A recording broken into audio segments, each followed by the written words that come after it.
मोरध्वज नाम के एक राजा थे, बड़े अच्छे राजा थे। उनका नियम था कि दान करके ही भोजन ग्रहण करते थे। और याद रखना मेरी मां, हम हिंदुओं का धर्म यह है कि हम जब रोटी बनाएं तो पहली रोटी नियम से गौ माता की निकालें। हम हिंदुओं का कर्तव्य है कि हम आखिरी रोटी कुत्ते को निकालें। हमारा कर्तव्य है कि हम अपने घर से एक थाली भोजन दीन दुखी और गरीबों को खिलाएं। पहले जब हम भोजन करते थे हमारे भारत में, तो हमारे बाप दादा बाहर निकलकर देखा करते थे कि हमारे द्वार पर कोई बैठा तो नहीं है। अच्छा, पहले के घर ऐसे बनते थे कि घर के बाहर बैठने की एक पट्टी होती थी। पुराने घर ऐसे ही बनते थे कि कोई भी आके बाहर बैठ जाता था, और हम लोग भी बाहर कभी कभी घर वाले भी बैठते थे, बातें होती थी, चर्चाएं, सत्संग। तो पहले हर घर में ऐसा व्यवस्था थी कि बाहर बैठने की एक पट्टी हुआ करती थी, पक्की।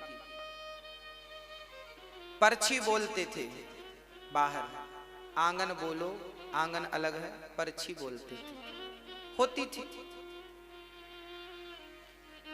जब आप भोजन करने बैठे तो बाहर निकलकर जरूर देखें कि आपके बाहर कोई है तो नहीं भूखा। ऐसा तो नहीं कि आप अंदर भोजन कर रहे हैं और बाहर कोई आपके घर पे ही भूखा बैठा है। आपके द्वार पर कोई भूखा बैठा है, उसके पेट भरने की जिम्मेदारी आपकी है। ये हमारे भारत का धर्म है, हमारा धर्म है, हमारे वेद यही सिखाते हैं। इसलिए अपनी एक थाली आप कभी जाया करो गरीबों के बीच में। इसलिए यहां अन्न क्षेत्र बंटता है कि एक थाली आप किसी को बाहर आपके कोई मिले ना मिले, एक एक थाली करते करते आपके 365 दिन में आपकी 365 थालियां हो गई। इसलिए यहाँ एक बार अन्न क्षेत्र में आप एक बार अन्न क्षेत्र कराते हैं तो एक साथ 2000 साधु भोजन कर लेते हैं, एक साथ सब लोग खा लेते हैं। तो रोज रोज नहीं खिला पाओ, तो इसलिए अन्न क्षेत्र होता है कि आप सभी को अपने हाथ से प्रसाद बांटें, अन्न क्षेत्र दें। हाँ, तो आपका नियम है, हमारा नियम हो कि हम रोज दें, ना तो फिर साल में एक बार दें। ऐसे अच्छे कार्यों से जुड़ जाएं नियम से। मोरध्वज का भी यही नियम था। रोज ब्राह्मणों को बुलाते, उनके चरण धोते, उनकी सेवा करते, उनकी वंदना करते, उनको भोजन कराते, और उनके कहने पर जो वो कहते वो दान करते। दान अपने मन से नहीं करते थे, ब्राह्मण से पूछते थे आपको क्या चाहिए, जो वो कह दें वो दान करते थे। वो कहें कि हमें गाय चाहिए तो गाय दान कर देते थे, वो कहें हमें सोना चाहिए सोना दान, वो कहें हमारे रहने को घर नहीं है तो जमीन दान कर देते थे। राजा थे, ब्राह्मणों से पूछ कर दान करते थे आपको उनके मन का। ऐसे सत्यनिष्ठ राजा मोरध्वज, इनका डंका बजने लगा पूरे दुनिया में। इनके जैसा राजा, इनके जैसा दानी, इनके जैसा धर्मनिष्ठ ना भूतो ना भविष्य।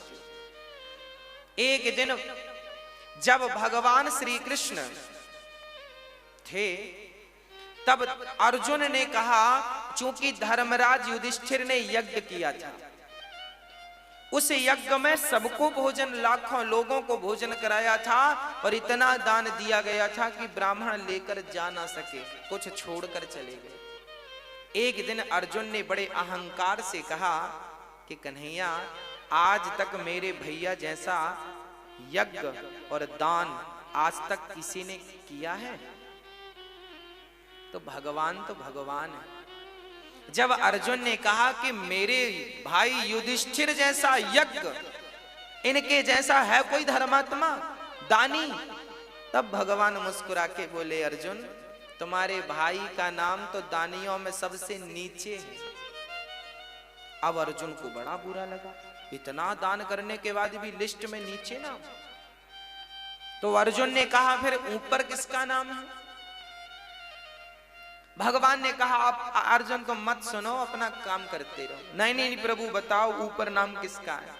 तब भगवान ने कहा सबसे ऊपर नाम है मेरे प्यारे भक्त मोरध्वज का। अर्जुन को बड़ा बुरा लगा।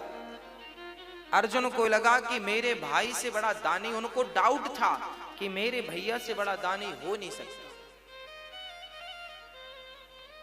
अर्जुन बोले प्रभु हमें देखना है कि वो कैसा दानी है, क्या दे सकता है। अरे हमारे भाई ने क्या नहीं दिया, धर्मराज युधिष्ठिर ने इतना दिया पंडित जी ले जा ना सके, ऐसा वो क्या दे सकता है। अर्जुन मानने को तैयार नहीं थे। मैं नहीं मानता कि वो दानी है। भगवान बोले तो परीक्षा ले लो। भगवान ने कहा ले लो। अर्जुन ने कहा आपके सहयोग के बिना परीक्षा संभव नहीं है। तो प्लान बनाया गया, यमराज जी को बुलाया गया, यमराज को शेर बना दिया गया, तुम शेर बन जाओ। बूढ़े शेर, दांत टूट गए सारे। और अर्जुन ब्राह्मण बन गए और भगवान श्री कृष्ण भी ब्राह्मण बन गए। 2 पंडित जी और 1 शेर, तीनों चले मोरध्वज के द्वार पर। भिक्षाम देही, भिक्षाम देही, हे राजन हमें भिक्षा दो। तुरंत राजा दौड़कर आए, ब्राह्मण आइए आइए आइए, स्वागत है, मेरे तो भाग्य खुल गए, आप जैसे दिव्य ब्राह्मणों का पदार्पण घर में हुआ। आए, मोरध्वज ने चरण धो करके, ब्राह्मण घर में कभी भी आए तो अपना अहंकार त्याग करके उसके चरण धोकर उसको अंदर ले जाइएगा। जब उसके चरण धोकर अंदर ले जाएंगे तो आपके सारे समस्त पाप नष्ट हो जाएंगे। चरण धोना परंपरा रही है हमारे यहाँ। एक बहुत बड़े कोई व्यक्ति थे, ज्ञानी, वो भी ब्राह्मण थे। उन्होंने अपनी बेटी की सुंदरता देखी तो एक सुंदरता देखकर एक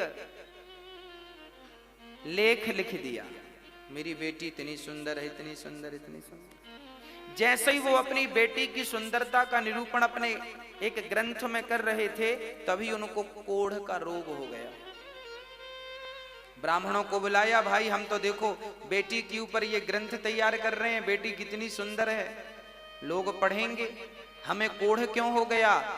तब ब्राह्मणों ने कहा कि बाप थोड़ी बेटी की सुंदरता का वर्णन कर सकता है। अरे सुंदरता का वर्णन तो पति कर सकता है पत्नी की, मेरी पत्नी ऐसी सुंदर है। आप क्या तैयार कर रहे हैं ग्रंथ? आपको उसी पाप से रोग हो गया है, अब ठीक कैसे होगा? बोले सारे ब्राह्मणों को बिठाओ, इनके चरण धो और इनके चरण के धोए हुए जल से स्नान कर लो, अपने आप आपका रोग ठीक हो जाएगा। जब ब्राह्मणों के चरणों के धोने से स्नान किया तब उनका रोग ठीक हो गया।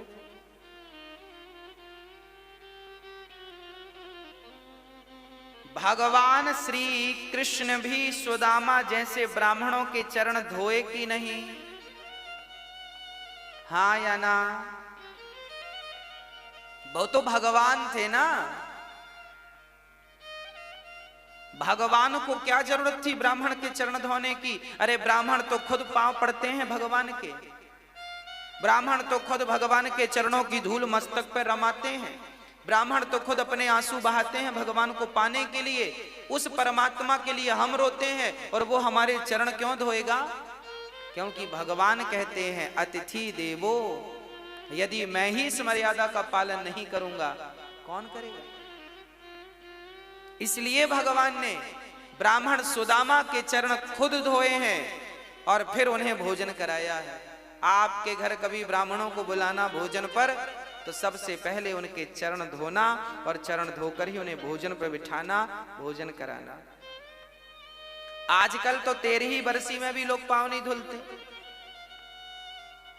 आप अपने माता पिता की 13ही करते हो ना, बरसी करते हो ना, तो आज के बच्चे तो इतने एडवांस हैं, वो पांव धुले क्यों? क्योंकि वो तो बड़े साहब हैं, पांव धुलने में शर्म आएगी, काहे धुलेंगे पांव? अरे भैया, ब्राह्मणों के चरण को जब आप धुलते हैं तो ब्राह्मणों के चरणों को धुलने में जितना पानी खर्च होता है, वही पानी तुम्हारे पूर्वजों को पानी प्राप्त होता है पीने के लिए रास्ते में। मैं मरूंगा तो मैं भी वही पानी पीऊंगा जो मैंने ब्राह्मणों के चरणों को धो करके बहाया है, वही पानी मुझे पीने को मिलेगा। आप भी मरेंगे तो आप भी प्यासे मर जाएंगे यदि कभी ब्राह्मणों के चरण नहीं धोए तो। जीवन में जलदान करना चाहिए, जो जलदान करते हैं वो पानी मिलता है आपको। और यदि जलदान नहीं कर पाए तो फिर चरण धो ब्राह्मणों के। इसलिए 13 में चरण धोए जाते हैं। ब्राह्मण 13 ब्राह्मण के चरण धोकर बिठाया जाता ना प्रसादी के लिए। अब ये परंपराएं बंद हो गई हैं, लगभग सब मॉडल हो गए हैं, सब बड़े बन गए हैं, छोटा कोई बनना नहीं चाहता आजकल। आज एक बार कोई व्यक्ति बड़ा हो जाए उसके बाद छोटा नहीं बनना चाहता, वो कहता मैं तो खुद बड़ा हूं। गलत बात है। बड़ा वो नहीं है जो अपने आप को बड़ा बनाए और समझे, बड़ा वो है जो अपने आप को बिल्कुल मसक समान रूप कपिधरी अति लघु रूप पवन सुत लीन्हा। हनुमान जी लंका गए, बड़े बनकर नहीं गए, छोटे बनकर गए। इसलिए ब्राह्मणों के चरणों से प्रीति हो, माता पिता के चरणों से प्रीति हो, माता पिता के चरणों को धोया करो। चलो ब्राह्मणों के चरणों को नहीं धोते हो, कोई बात नहीं, माँ के चरणों को धोगे तो उनका जो जल बचेगा वो भी तुम्हें मरने के बाद पानी के रूप में प्राप्त होगा, वही मिलेगा। और नहाने में तुमने जो 20 बाल्टी बहाए हैं ना, उसका रत्ती भर मिलने वाला नहीं है।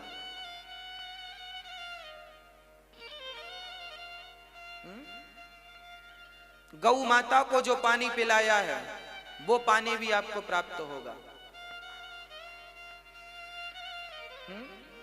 जरूरतमंदों को जल का दान दिया है, वो भी जल आपको प्राप्त, जो दिया है वो मिलेगा, सीधी बात। गाली दी है तो गाली मिलेगी, और राम राम दिया है तो राम राम मिलेगा। बस ये समझो कि कांटा चुभोया है तो तुम्हें भी कोई पीछे से चुभोएगा, और तुमने एक चुभोया वो 2 चुभोए, ब्याज भी मिलता है। और आपने किसी के रास्ते में पुष्प बिछाए हैं तो आपने गुलाब के बिछाए हैं तो फिर आपको कमल के पुष्प कोई बिछा के देगा, क्योंकि ब्याज अच्छे का अच्छा, बुरे का बुरा, जैसी करनी। अब भगवान श्री कृष्ण आए हैं और उनको मोर ध्वज ने बिठाया है, चरण धोए हैं, और चरण धो करके भोजन।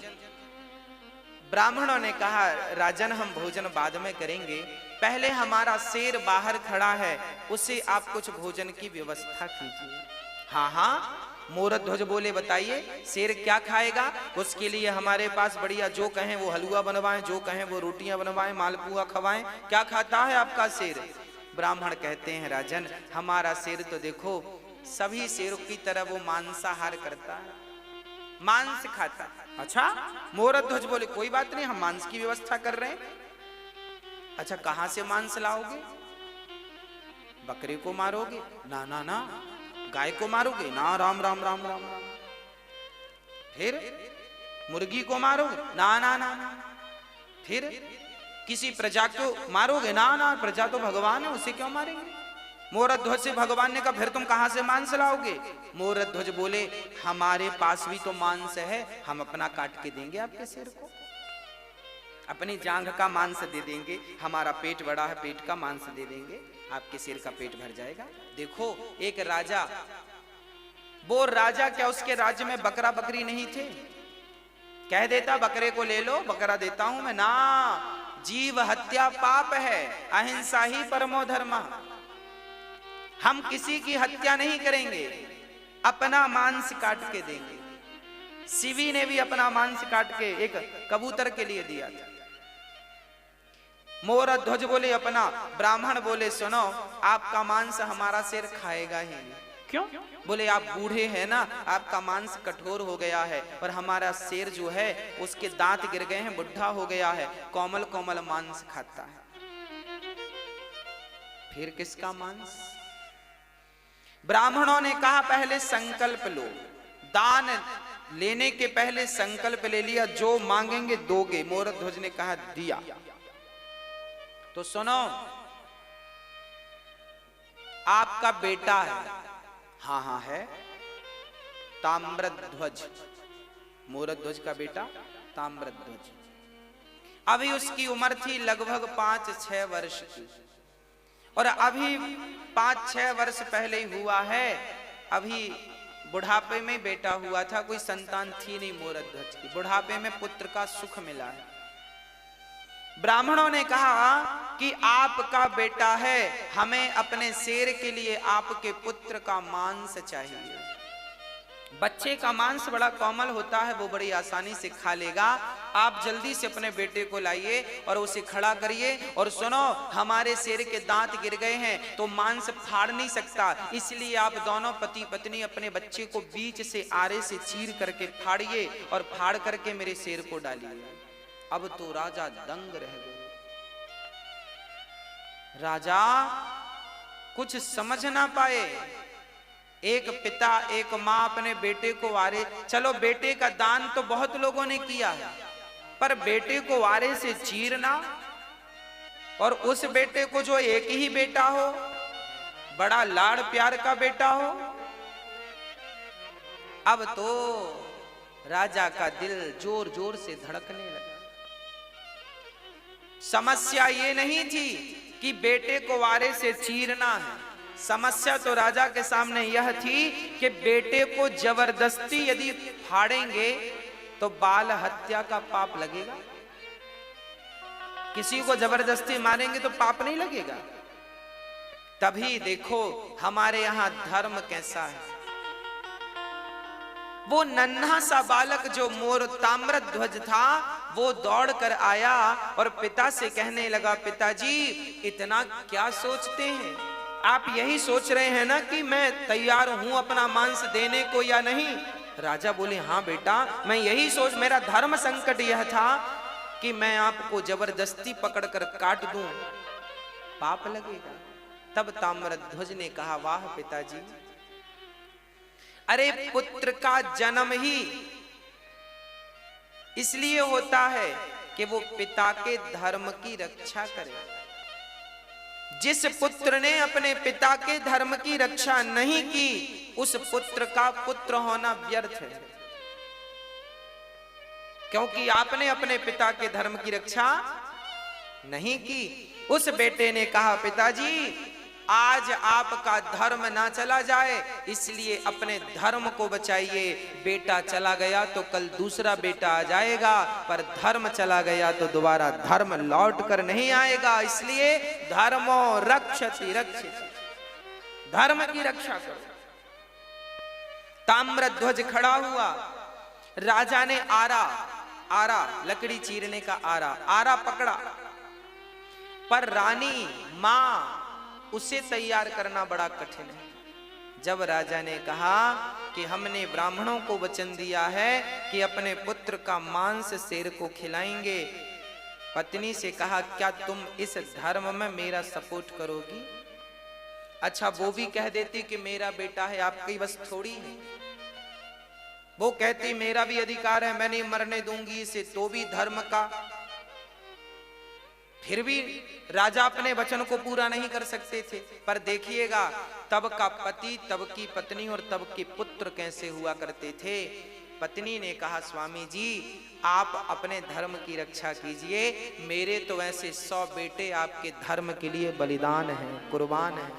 आपके धर्म के लिए यदि मैं मेरे पुत्र का, मेरे ममत्व का बलिदान देना पड़े तो मैं अपने ममत्व का बलिदान दे दूंगी। खड़ा कर दिया बेटे को, बेटे की मर्जी से, और आरा रखा गया। आरा चीर करके अब आरा सिर पे रखा, और जैसे ही आरा चलाने लगे, उस नन्हे से बच्चे ने कहा, पिताजी एक पल के लिए रुक जाइए, माँ रुक जाइए। अंदर से गया और रुई लेकर के, रुई कान में लगा दी माँ के, पिता के कान में। माँ ने कहा, बेटा ये कान में तुमने रुई क्यों लगा दी? पिता ने कहा, बेटा ये मेरे कान में रुई क्यों लगाई? तब उस नन्हे से ताम्रध्वज ने कहा, पिताजी, माँ जी, जब आप आरा चलाओगी ना तो हो सकता है मैं दर्द के मारे चीखूं, हो सकता है मैं चिल्लाऊं, पर माँ मैं कितना भी चीखूं, मैं कितना भी चिल्लाऊं, मैं चाहता हूं कि मेरी चीख आपके कान तक ना जाए, इसलिए मैंने रुई लगा दी, क्योंकि कान तक मेरी चीख चली गई तो आप आरा चलाना रोक दोगे, और आरा चलाना रुक गया तो आपका धर्म ही संकट में पड़ जाएगा। और मैं नहीं चाहता कि मेरी कोई चीख आपके धर्म पर कोई बाधा बने, रुकना नहीं चाहिए आरा। बस खड़े हो गए ताम्रध्वज, आंख कानों में रुई लगाई, और वो माता पिता अपने धर्म की रक्षा के लिए अपने पुत्र को ही बीच से चीर दिया। देखते देखते खून की पिचकारियां निकलने लगी, कभी वो माँ के मुंह को भिगाए तो कभी पिता के मुंह को भिगाए, और वो पिचकारियां निकलती जा रही हैं और आरा चलता जा रहा है। ये भारत की सत्य घटनाएं हैं, ऐसा हुआ है, ऐसा भारत था हमारा। दर्शन करो इस भारत का, ऐसा भारत कि धर्म के लिए पुत्र तैयार हो गया, और धर्म के लिए माँ बाप ने बच्चे को आरे से, चूंकि वचन दे दिया था कि मैं आपको, आपके शेर को मांस दूंगा, 2 भागों में काट दिया। अब रानी रोने लगी, अब बच्चे को जब देखा तो रोने लगी। ब्राह्मणों ने कहा खबरदार, यदि आप रोए तो हमारा शेर मांस खाएगा नहीं, चला जाएगा भूखा, आपको रोना नहीं है। अब देखो, माँ ने बेटे को आरे से चीरा है, बेटा मर गया है, पर शर्त यह है कि इसके मरने पर रोना नहीं। अरे रोकर ही अपना दुख कम कर लेती वो माँ, पर रोने में भी पाबंदी लगा दी। ब्राह्मणों ने कहा इसका दायां भाग उठाकर मेरे शेर को डाल दो और बायां भाग ले जाकर फेंक दो। तब उस माँ की आंखों से एक आंख से आंसू निकले।